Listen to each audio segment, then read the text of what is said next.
भोजपुरी के superstar power star Pawan Singh को इन दिनों काफ़ी ज़्यादा चुनौतियों का सामना करना पड़ रहा है।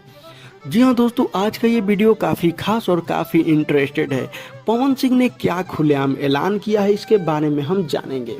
दोस्तों, सबसे पहले हम बता दें कि भोजपुरी के पावर स्टार पवन सिंह जहां विधायकी के चुनाव के लिए अपना काफ़ी जोर शोर लगा रहे हैं, तो वहीं पे उनकी पत्नी की जो अभी नाकामयाबी दिख रही है पवन सिंह के लिए, कि पवन सिंह ना उन्हें पूछते हैं, ना उन्हें मानते हैं, ना उनको घर में रखना चाहते हैं। इस पे भी काफ़ी ज़्यादा विवाद चल रहा है। हालांकि ये एक ऐसा समय है जब पावर स्टार पवन सिंह कतई नहीं चाहते हैं कि हमारी पत्नी ऐसा करे, नहीं तो इसका कहीं ना कहीं राजनीति पे बहुत ही बड़ा असर पड़ेगा। कोई भी यही कहेगा कि भोजपुरी के पावर स्टार पवन सिंह से अपनी पत्नी नहीं संभाली जा रही है, तो वो हम लोग को, जनता लोग को क्या ही संभालेंगे। तो दोस्तों, अब हम बताना चाहते हैं कि भोजपुरी के पावर स्टार पवन सिंह के तरफ से जो ऐलान है वो क्या कुछ है। अभी तक कोई पुष्टि नहीं हो पाई है।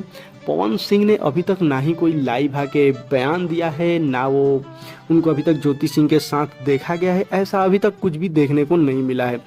हालांकि पावर स्टार पवन सिंह काफ़ी ज़्यादा नाराज हैं, काफ़ी ज़्यादा दुखी दिख रहे हैं, बट उसका क्या समाधान है, क्या उसका निदान है, ये अभी तक कुछ भी पुष्टि नहीं हुआ है। जैसे ही कुछ नया रिपोर्ट मिलता है तो हम आप लोग को साझा करेंगे।